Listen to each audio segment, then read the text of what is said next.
Em destaque no Panorama CBN. Crise diplomática aberta entre Brasil e Argentina. Depois de atacar Lula e Alexandre de Moraes na convenção do PL, Javier Milei acusa, sem provas, o governo brasileiro de financiar uma suposta campanha anti-argentina. Convenção do PL vai parar na justiça. O uso de um vídeo feito com inteligência artificial que simulou Jair Bolsonaro é alvo de questionamentos. Governo lança crédito para entregadores e mototaxistas comprarem motos e bicicletas. E do lado de quem compra, as encomendas internacionais disparam depois do fim da chamada taxa das blusinhas. 52% dos eleitores brasileiros veem um objetivo eleitoral no tarifaço dos Estados Unidos contra o Brasil. E em meio à sobretaxa que prejudica exportações, Lula recebe hoje o presidente da Coreia do Sul para tentar ampliar parcerias comerciais com outros países. Hoje é segunda-feira, dia 27 de julho, e o Panorama CBN já está no ar. Olá, muito bom dia para você. Eu sou Gabriel Freitas e continuamos juntos aqui para saber das principais notícias dessa segunda-feira. Continua mandando sua mensagem, seu comentário, conta pra gente de onde você está acompanhando o Panorama. Manda mensagem lá pelo meu @gabafreitas no Instagram ou no gabriel.freitas@cbn.com.br. No fim da edição eu volto com mais recados e abraços de quem está com a gente todos os dias.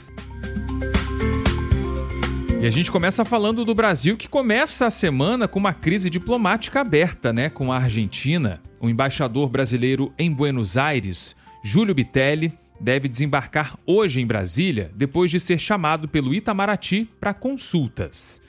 É um gesto de protesto, do governo brasileiro contra o presidente da Argentina, Javier Milei. O presidente argentino esteve no fim de semana em São Paulo, como convidado de honra da convenção do PL, que oficializou a candidatura de Flávio Bolsonaro à presidência da República nesse ano. No discurso, Milei atacou o presidente Lula e também o ministro Alexandre de Moraes, do Supremo Tribunal Federal. Milei criticou a decisão de Moraes, que barrou uma visita dele a Jair Bolsonaro, que está em prisão domiciliar e não pode receber visitas de caráter político. La basura calva no me permitió visitar a mi amigo injustamente encarcelado, cuando sé que Lula se cansó de recibir dirigentes del exterior cuando estaba preso, entre ellos el nefasto expresidente argentino Alberto Fernández. A reação do Itamaraty veio em duas frentes. O embaixador do Brasil na Argentina foi chamado a Brasília e o embaixador argentino no Brasil, Daniel Raimondi, foi convocado para dar explicações ao ministro das Relações Exteriores, Mauro Vieira. A conversa foi ontem à noite. A diplomacia brasileira classificou as ofensas de Milei, feitas em solo nacional, como um ato infamante e uma quebra de protocolo sem precedentes nas relações entre os dois países. Em entrevista à TV Globo, Mauro Vieira disse que as declarações foram graves e inaceitáveis. O ministro afirmou que transmitiu ao embaixador argentino a repulsa do governo brasileiro. As declarações do presidente da Argentina foram muito graves e foram muito mal recebidas. Eu não conheço nenhum precedente com este nível de gravidade, da forma que foi. Eu, pessoalmente, recebi o embaixador Daniel Raimondi para transmitir a ele o mal-estar e o desagrado do governo brasileiro com o fato ocorrido no dia de ontem em São Paulo. Eu transmiti a ele a reação e como foi recebida essa passagem do presidente da Argentina e pedi a ele, então, que transmitisse ao governo argentino e que pedia comentários e explicações. Mauro Vieira também explicou que a chamada do embaixador brasileiro para consultas acontece quando há uma crise diplomática considerada grave. Olha, na prática diplomática, chamar o embaixador para consultas ocorre sempre em momentos graves, em momentos de crise. Essa é uma crise porque é inaceitável o que foi dito no território brasileiro sobre, como eu disse, as instituições brasileiras e o próprio presidente da República. O presidente da Argentina saiu do seu país, cruzou a fronteira e veio ao Brasil fazer críticas. Portanto, o embaixador Bitelli virá ao Brasil para reuniões com o Ministério, explicar a situação, como estão os acontecimentos na Argentina, nos explicar, nos transmitir também eventuais comentários que tenha recebido. E depois de atacar Lula e Alexandre de Moraes na convenção do PL, Javier Milei atacou o governo brasileiro de outra forma também. Vou te explicar aqui. Em entrevista à Rádio Mitre, da Argentina, Javier Milei disse, sem apresentar provas, que o Brasil financiou parte de uma suposta campanha anti-argentina que está rolando agora na internet. Milei afirmou que 25% dos recursos dessa campanha teriam saído do governo brasileiro. Ele também acusou o México e o Partido Democrata dos Estados Unidos. A fala foi uma resposta à rejeição que a Argentina passou a enfrentar nas redes sociais depois da Copa do Mundo. Durante a Copa, circularam vários vídeos, vários relatos de pessoas de diferentes nacionalidades acusando torcedores argentinos de terem feito provocações racistas, cantos xenofóbicos, intimidação a adversários e confusões dentro e fora dos estádios. Também houve críticas ao comportamento da própria seleção argentina em campo, depois da final contra a Espanha, vencida pelos espanhóis. A FIFA até abriu uma investigação sobre uma confusão entre jogadores das duas equipes. Em vez de fazer autocrítica, sobre esses episódios que alimentaram essa rejeição toda, o presidente argentino preferiu acusar outros países de financiar uma campanha contra a Argentina. E não apresentou prova nenhuma. Na entrevista, Milei ainda tentou devolver a acusação de interferência ao governo brasileiro. Ele voltou a dizer que os assessores ligados a Lula teriam ajudado Sérgio Massa, adversário dele na eleição argentina de 2023, naquela época. E ele também não apresentou prova nenhuma sobre isso. E ainda sobre essa situação envolvendo Milei, a campanha de Flávio Bolsonaro, porque ele esteve no lançamento da campanha, lá na convenção do PL, a gente teve um outro ponto que também virou uma ação na justiça agora. A Federação Brasil da Esperança, que é liderada pelo PT, foi ao Tribunal Superior Eleitoral e ao Supremo Tribunal Federal contra a candidatura do Flávio Bolsonaro. E o questionamento é sobre um vídeo que foi exibido nesse evento lá em São Paulo, que simulou a imagem e a voz de Jair Bolsonaro com inteligência artificial. O problema para a federação é que o ex-presidente apareceu como se ele estivesse falando diretamente aos apoiadores, mesmo estando em prisão domiciliar e submetido a restrições impostas pelo Supremo. O TSE tem regras específicas para o uso de inteligência artificial em campanha. O conteúdo sintético precisa ser identificado. E deepfake, que é quando simula a imagem ou a voz de uma pessoa real para criar ou alterar fala, é proibida na propaganda eleitoral. O deputado Lindbergh Farias, do PT, acusou Flávio Bolsonaro de cometer crimes eleitorais durante a convenção.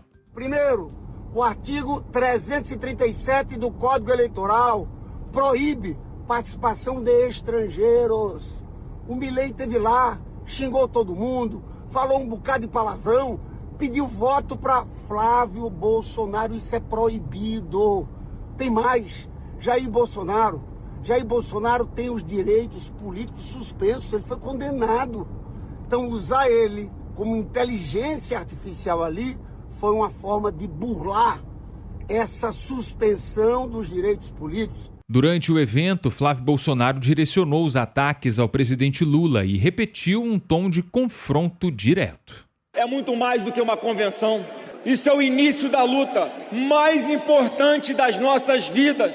Uma luta do bem contra o mal. Uma luta que começou com Jair Bolsonaro em 2018 e que agora está nas nossas mãos.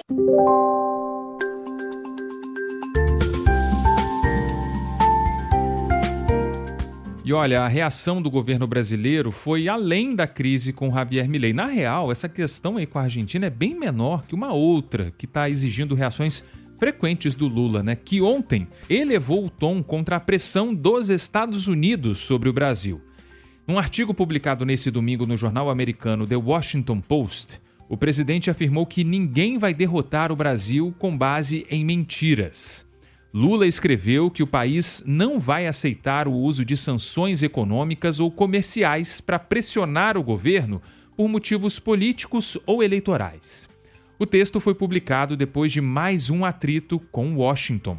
O Itamaraty negou vistos a 2 funcionários do Departamento de Estado americano que viriam ao Brasil.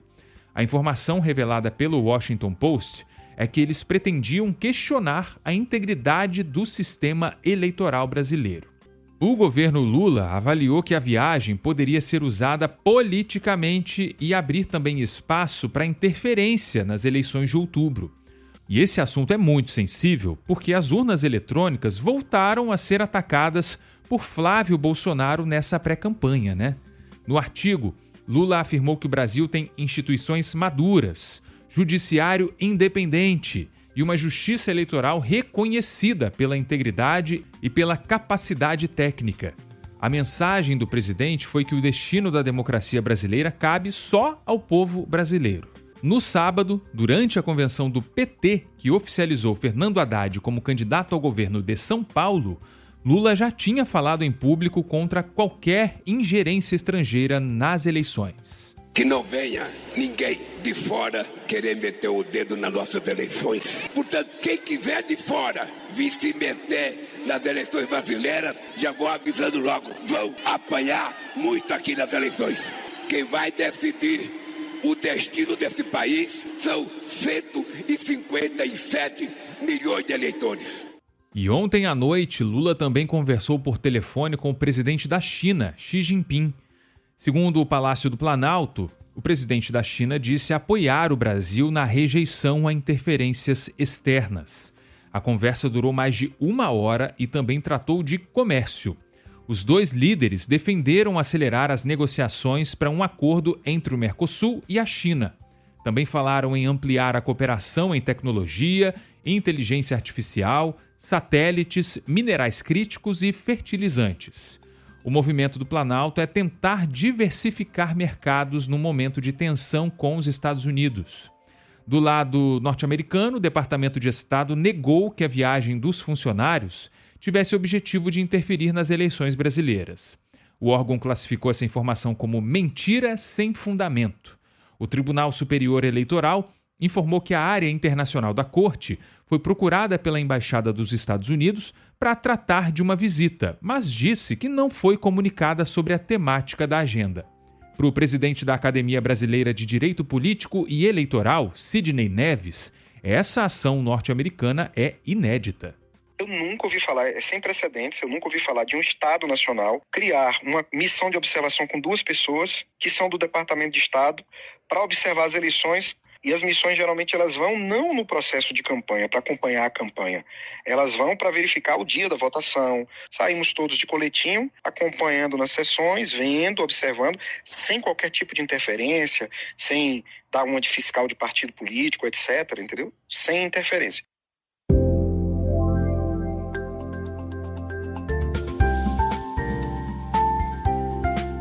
E olha, uma pesquisa Datafolha que foi divulgada hoje de manhã está mostrando que a maioria dos eleitores aqui no Brasil vê motivação eleitoral sim no tarifaço dos Estados Unidos contra o Brasil.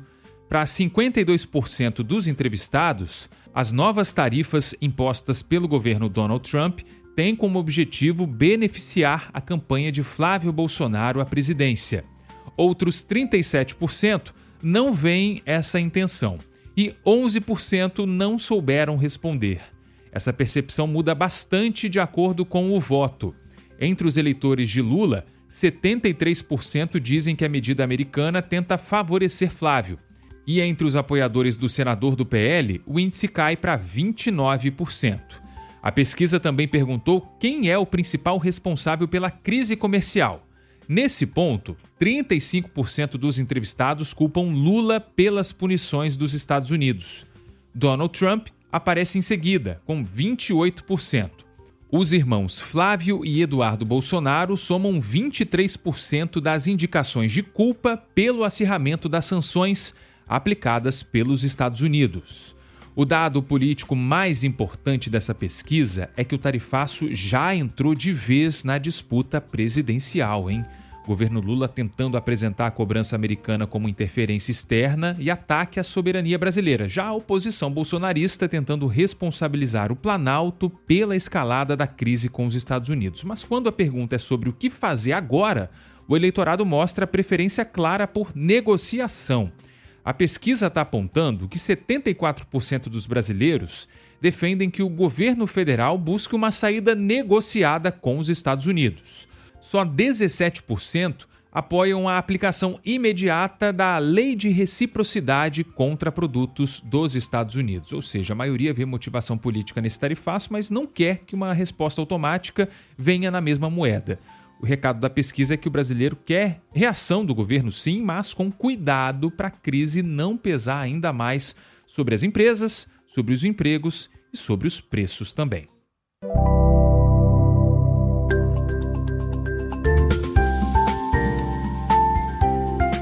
E nesse momento em que o governo está tentando diversificar parceiros comerciais por causa desse tarifaço, Lula vai receber hoje em Brasília, presencialmente, o presidente da Coreia do Sul, Lee Jae-myung. A visita é oficial de Estado. Na pauta estão minerais críticos, terras raras, tecnologia, saúde e equipamentos hospitalares. O Planalto também está querendo ampliar as exportações agrícolas para os sul-coreanos, com destaque para a carne bovina brasileira. A comitiva da Coreia do Sul vem com empresários do setor industrial. A reunião ainda deve tratar de um possível acordo de livre comércio entre o Mercosul e Seul. O objetivo do Brasil é abrir mais portas, para exportações e reduzir a dependência de poucos mercados. E a corrida presidencial também tem semana de convenções partidárias. O PT vai oficializar no próximo domingo, em São Paulo, a candidatura de Lula à reeleição. A chapa deve repetir a dobradinha com Geraldo Alckmin, do PSB, como vice. Hoje é a vez do Novo. O partido vai oficializar em Brasília a candidatura de Romeu Zema ao Palácio do Planalto. O ex-governador de Minas Gerais ainda não fechou o nome do vice, mas sinalizou que pode chamar o ex-ministro do Supremo Tribunal Federal, Joaquim Barbosa, para compor a chapa. Já comentei com o ministro Joaquim Barbosa que, indo ao Rio de Janeiro, quero sim ter um encontro com ele. É um mineiro do norte de Minas que fez um belíssimo e reconhecido trabalho combatendo a corrupção. E nós temos aí diversas conversas. É uma pessoa que eu admiro muito e que o partido tem cogitado. O nome de Joaquim Barbosa também é tratado como um interesse pelo Democracia Cristã, partido ao qual ele está ligado diretamente, O presidente nacional do DC diz que ainda não foi procurado formalmente por Zema, mas classificou a possível composição como excelente. No PSD, a chapa já está definida. O partido confirmou Ronaldo Caiado como candidato a presidente e Gilberto Kassab como vice. Na convenção em São Paulo, o ex-governador de Goiás tentou se apresentar como alternativa à polarização. Caiado reforçou a estratégia de atacar tanto Lula quanto Flávio Bolsonaro. Mas não adianta você encaminhar um candidato Kinder Ovo, uma surpresinha todo dia. Se não fosse a coragem do Kassab, só teria ficado dos dois candidatos. E aí, gente, eu pergunto a vocês, nós vamos cometer o erro de entregar para o PT o candidato que ele quer no segundo turno? Nós vamos dar mais 4 anos para o PT? A Unidade Popular também oficializou a candidatura própria. Samara Martins vai disputar a presidência pelo partido. Ela defende a reestatização de empresas privadas, a ampliação da contratação direta pelo poder público e a revisão da forma como o orçamento federal é distribuído. Com as convenções, a campanha então vai começando a ganhar cara mais definida, Agora os partidos vão correr para fechar os vices, as alianças e os palanques nos estados para essa campanha que vai começar. A partir de agora já a gente vai começar a tratar bastante dos compromissos de cada candidato.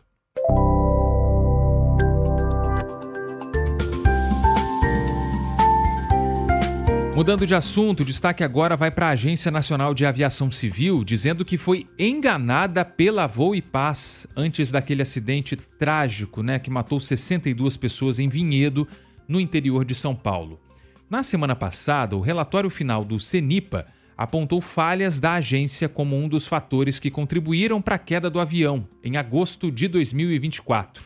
Em entrevista ao Fantástico ontem, o diretor-presidente da ANAC, Álvaro Feinstein, afirmou que a Voo e Paz apresentava documentos falsos sobre a manutenção e sobre a troca de peças. Muitas das informações que a empresa nos enviava eram informações falsas. um fiscal da ANAC chamava o mecânico da Voipes e falava assim, ó, você tem que trocar essa peça aqui. Quando o fiscal ia lá ver, via que tinha o documento da troca, que ele tinha reportado a troca, mas que na prática não tinha trocado nada. A ANAC foi enganada pela Voipes? Eu posso dizer que sim, muito sim. O nosso corpo técnico fez análises baseadas em documentos que não eram documentos verdadeiros.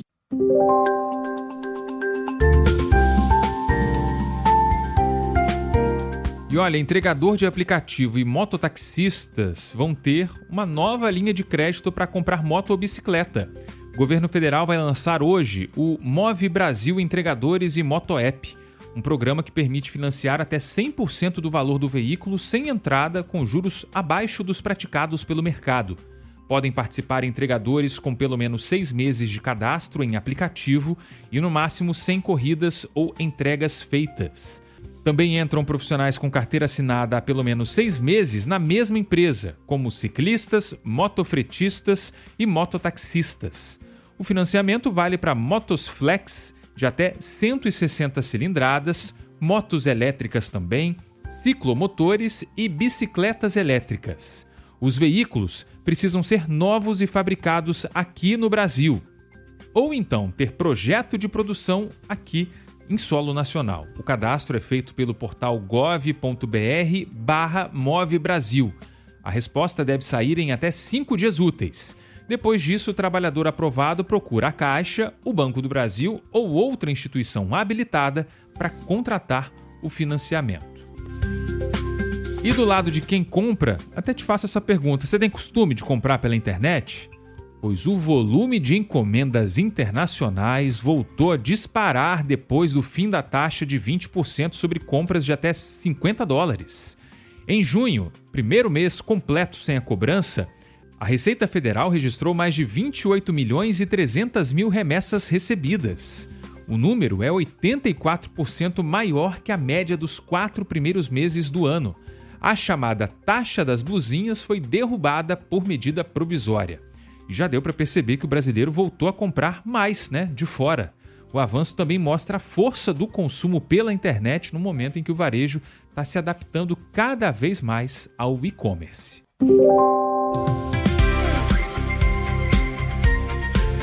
Hora de falar de esportes agora. No Brasileirão, o Palmeiras tropeçou em casa no começo do segundo turno. O Atlético Mineiro venceu por 2-1 em São Paulo e impediu o líder de abrir mais vantagem. O Flamengo empatou com o São Paulo por 1-1 no Maracanã e diminuiu a diferença para 6 pontos. O Atlético Paranaense aparece em terceiro depois de vencer o Internacional por 2-0. O Fluminense é o quarto colocado. O time empatou em 1-1 com o Grêmio. Também no domingo, o Botafogo venceu o Cruzeiro por 1-0. O Remo bateu o Vitória por 2-0. Bahia e Corinthians ficaram no 1-1 e Bragantino e Coritiba empataram sem gols. No Brasileirão Feminino agora, o Corinthians goleou o Vitória por 4-0 e assumiu a liderança com 31 pontos. Hoje o Bahia recebe o Cruzeiro às 7 da noite. E no vôlei, hein, pessoal? Seleção brasileira feminina ficou com o vice-campeonato da Liga das Nações.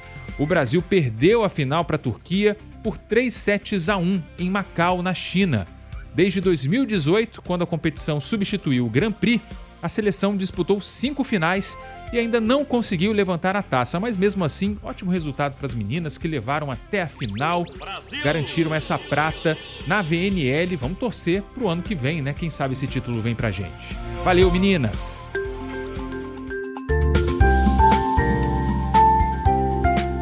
E vamos encerrando o Panorama CBN, só a primeira edição de hoje, hein? Obrigado pela sua companhia, obrigado pela sua participação. Gente, só esses dias eu notei que lá no Spotify você tem como comentar também e tem alguns registros aqui para fazer, algumas mensagens para ler. E apesar de ter demorado, vou fazer esse registro, hein? Um abraço para o José Roberto Bandeira, que acompanha as 2 edições do Panorama todo dia, José Roberto? Lá de Muriaé, em Minas Gerais. Valeu demais pela sua audiência de todas as manhãs, amigo. Abraço também para Marja, que pediu um salve para a turma de Seropédica. Tá dado o recado, Marja. Valeu demais aí. Obrigado a todo mundo que acompanha a gente na Baixada Fluminense. Tem também o Isaac Abreu Oliveira, que ouve o Panorama em Vitória da Conquista, na Bahia. Valeu demais, amigo. Um abraço para Ana Lua, que é panolover de Belo Horizonte, que disse aqui, Laerte Afonso, que até se pergunta que horas que a gente acorda para colocar o podcast no ar antes das 8 da manhã, entre as 7, 7h15. Olha, Ana, eu particularmente acordo às 3h15, Laerte às 4. Então realmente o pessoal madruga. O Edmilson Fernandes fica acordado a madrugada inteira. Então, mas a equipe tá bem organizada para isso. Quero mandar um abraço também para Débora de Salvador, né? Débora Souza, que tá ouvindo a gente durante esse período de recesso escolar. Não sei se eu consegui pegar a mensagem de todo mundo, pessoal, mas obrigado aí pela companhia, viu? Vou ficar mais atento aqui ao Spotify também. A Bianca Santos volta em breve aqui ao Panorama, mas está sendo muito legal ter esse contato com você aí do outro lado. Amanhã eu tô de volta e logo mais à noite, Leandro Gouveia com a segunda edição do Panorama CBN. Aproveite sua segunda. Tchau, tchau.